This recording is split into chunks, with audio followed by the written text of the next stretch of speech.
জাতিসংঘের অধিবেশনে যোগ দিতে নিউ ইয়র্ক পৌঁছেছেন প্রধান উপদেষ্টা। সফর সঙ্গীদের মধ্যে আছেন বিএনপির মহাসচিব মির্জা ফখরুল ইসলাম আলমগীর, বিএনপির ভারপ্রাপ্ত চেয়ারম্যানের পররাষ্ট্র বিষয়ক উপদেষ্টা হুমায়ুন কবির, জামায়াতে নায়েবে আমির সৈয়দ আবদুল্লাহ মোহাম্মদ তাহির, এনসিপির আক্তার হোসেন এবং তাসনিম জারা। এ নিয়ে আলোচনা করতে নিউ ইয়র্ক থেকে যোগ দিচ্ছেন সহকর্মী এস.এম. সোলাইমান। নিউ ইয়র্ক সফরের প্রধান উপদেষ্টার কি কি কর্মসূচি রয়েছে?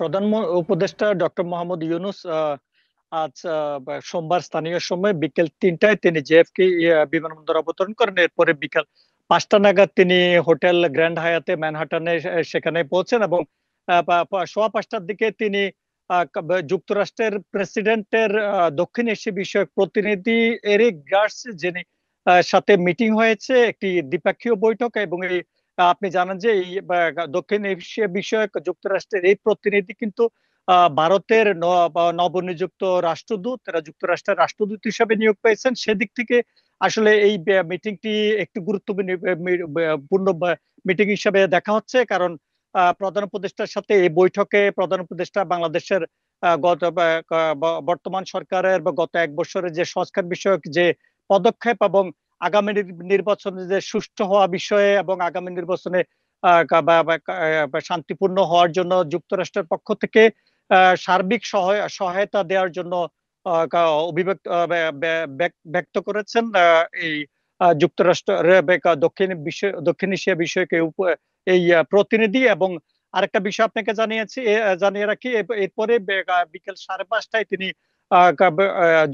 জাতিসংঘের সদর দপ্তরে আইএমএফ এর ইউথ ফোরামের একটি প্রোগ্রামে তিনি অংশ নেন এবং সেখানে তিনি বক্তব্য দেন। তারপরে এখন আসলে তিনি অবস্থান করছেন এসডিজি বিষয়ক একটি সাস্টেনেবল এসডিজি বিষয়ক একটি ফোরামে তিনি অংশ নিয়েছেন এবং নিউ ইয়র্কে, এবং সেখানে তিনি একটি অ্যাওয়ার্ডে ভূষিত হয়েছেন এবং তিনি একটি পদক পেয়েছেন। সেখানে তিন দেশের রাষ্ট্রপ্রধান পেয়েছেন, তার মধ্যে বাংলাদেশের প্রধান উপদেষ্টা পেয়েছেন এবং সেটি খুব গুরুত্ব বহন করে এই পদকের। আর আমি যদি বলি যে আগামীকাল সকাল ৯টা থেকে, অর্থাৎ মঙ্গলবার স্থানীয় সময় সকাল ৯টা থেকে শুরু হতে যাচ্ছে ৮০তম জাতিসংঘের অধিবেশন। এবং অধিবেশনের শুরুতেই প্রথা অনুযায়ী ব্রাজিলের রাষ্ট্রপতি বক্তব্য দিবেন এবং এরপরেই মার্কিন রাষ্ট্রপতি ডোনাল্ড ট্রাম্প বক্তব্য দিবেন এবং সে সময় প্রধান উপদেষ্টা উপস্থিত থাকার কথা রয়েছে। এবং বিকেলে তিনি মার্কিন রাষ্ট্রপতির দেয়া একটি নৈশভোজে অংশ নেবেন এবং এর পাশাপাশি হয়তো মার্কিন প্রেসিডেন্ট ডোনাল্ড ট্রাম্পের সাথে তার একটি সংক্ষিপ্ত আলোচনা অথবা সৌজন্য সাক্ষাৎ হতে পারে। এবং যেমনটা বলছিলাম যে আজকে মার্কিন প্রেসিডেন্টের দক্ষিণ এশিয়া বিষয়ক যে প্রতিনিধির সাথে কথা হয়েছে, এই বিষয়টির হয়তো ফলো আপ আগামীকাল হয়তো মার্কিন রাষ্ট্রপতির সাথে প্রেসিডেন্ট ডোনাল্ড ট্রাম্পের সাথে ওনার একটি সংক্ষিপ্ত সাক্ষাৎ হবে এবং সৌজন্যতা বিনিময় হবে এবং বাংলাদেশের যে আগামী নির্বাচন সুষ্ঠু এবং শান্তিপূর্ণ করার জন্য এবং নিরপেক্ষ নির্বাচনের মাধ্যমে ক্ষমতা হস্তান্তরের যে বিষয়টি, সেটি বিষয়ে কথা হবে। এবং গত ১ বছরের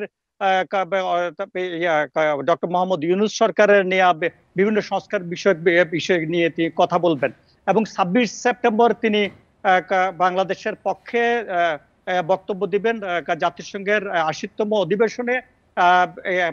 ২৭ সেপ্টেম্বর তিনি বাংলাদেশিদের দিয়ে একটি সম্বর্ধনা অংশ নেবেন। ৩০ সেপ্টেম্বর জাতিসংঘের একটি উচ্চ পর্যায়ে রোহিঙ্গা বিষয়ক একটি উচ্চ পর্যায়ের রাষ্ট্রপ্রধানদের বৈঠকে অংশ নেবেন এবং সেখানে বাংলাদেশের যে রোহিঙ্গা ইস্যুর, যে রোহিঙ্গা ক্রাইসিস নিয়ে যে বাংলাদেশের যে একটা অবস্থান, সেটা ব্যাখ্যা করবেন। এবং এই থেকে আন্তর্জাতিক রাজনৈতিক বিশ্লেষকরা মনে করছেন যে এই বৈঠকের মধ্য দিয়ে বাংলাদেশের রোহিঙ্গার যে প্রত্যাবর্তন, সেই বিষয়টি হয়তো শুরু হবে বলে মনে করছেন তারা। জি, ধন্যবাদ।